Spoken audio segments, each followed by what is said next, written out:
Hey, it's me, Dominic. Today I'm going to be reading my book that I've written titled The Wicked West, Book 1, The Spider's Trick. Hope you guys enjoy. Chapter 0, Prologue. 100 years ago, 1781, Grantsville, Texas. Hold up a second. Before we get into this story, I would like to say a few words. 1. My name is Dominic Griffey, and I will be reading before you this book or book series that you hold. This book series will tell the life of a young boy named Bill Mindsecrets. Now let's get into the actual story, shall we? One day in Grantsville, there was a man named Harold Mindsecrets, a normal-sized man, who was walking in town one day when he noticed his pockets were empty.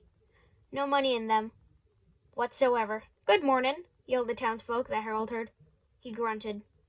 "Yeah, whatever, good morning to you, too, loser," he mumbled under his breath. Harold was not only a jerk, but was also pretty poor and was always begging his parents for some spare change.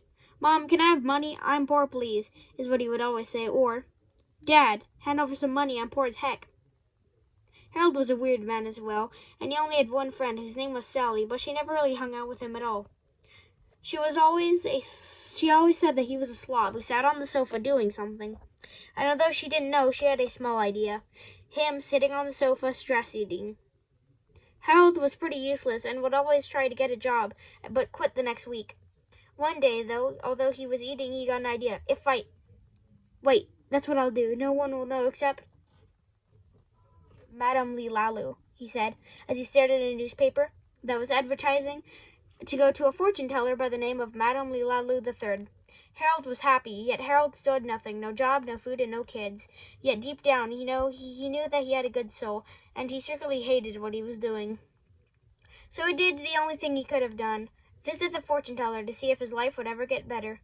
He wore a brown torn-up shirt with long jeans, black leather boots, and a scarf, and he had black slick hair and a small scar on one of his arms, which was still new at the time. So he decided to walk 42 miles to get to the fortune teller.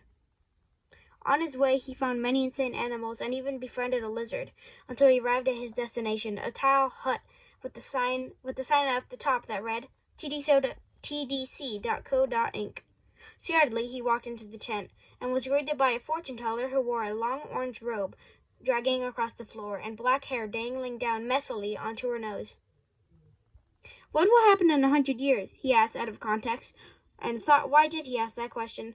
Then he thought of something, and he had a plan, a very evil plan indeed, until he heard the words that didn't make his day. "I cannot tell you. It's against future secrets," she said, shaking her head. "What?" yelled Harold. "That's a dumb lie. Please tell me. I walked across the swamps, forests, and deserts. Please tell me." "I'm sorry, but I cannot say."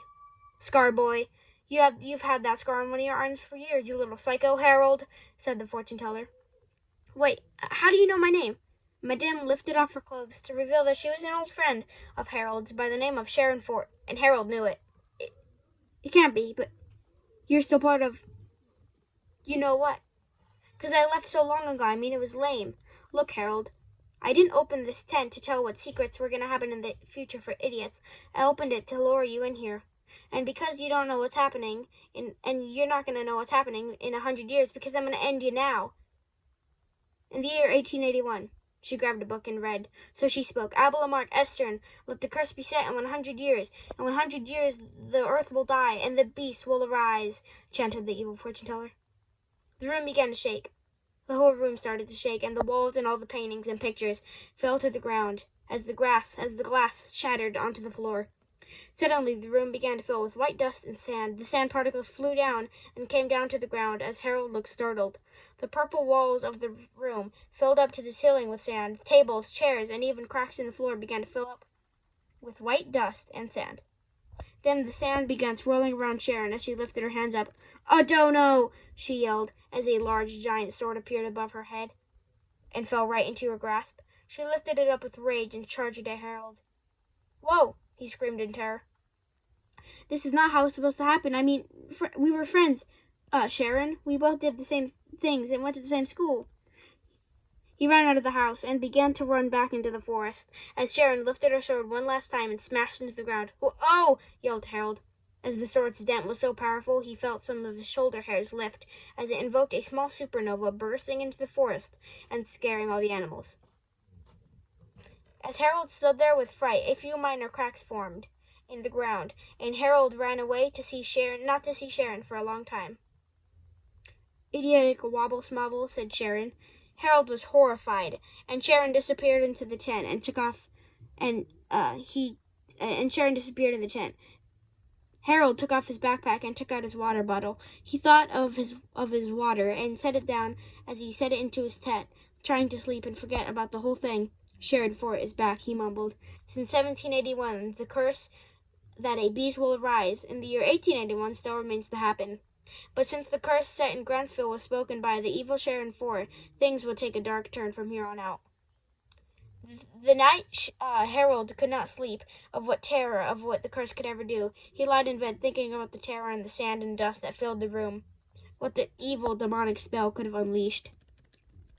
Still thinking to the day he died what the curse could ever do, what it could have caused, and what the fortune teller was talking about, and most of all, where she had disappeared to.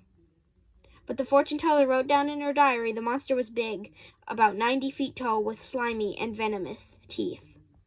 Thank you for listening or watching. Yeah, stay tuned. All right, have a good day, guys. Hope like and subscribe. Bye.